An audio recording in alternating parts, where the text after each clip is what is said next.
औरंगजेब म्हणतो की जेव्हा आग्र्यामध्ये संभाजी भेटला होता तेव्हा त्याच्या नजरेमध्ये कुठल्याही प्रकारची भीती नव्हती आणि तो शिवाजीपेक्षा जास्त हुशार आणि चाणाक्ष वाटत होता।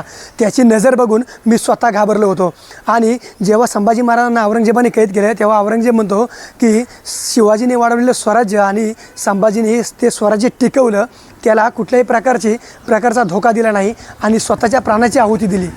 असा एखादा मुलगा माझ्या पोटी का जन्माला आला नाही? कारण औरंगजेबाच्या स्वतःच्या मुलांनी आपल्या दुश्मनांशी हात मिळवणी करून आपल्या बापाविरुद्ध कट रचला होता बापाचं सिंहासन मिळवण्यासाठी।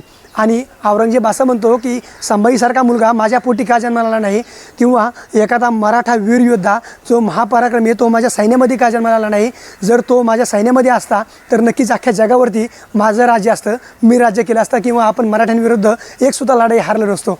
ही प्रशंसा, आपल्या राजांची प्रशंसा दुश्मनाच्या तोंडून ऐकून खरंच आपल्याला खूप हेवा वाटतो।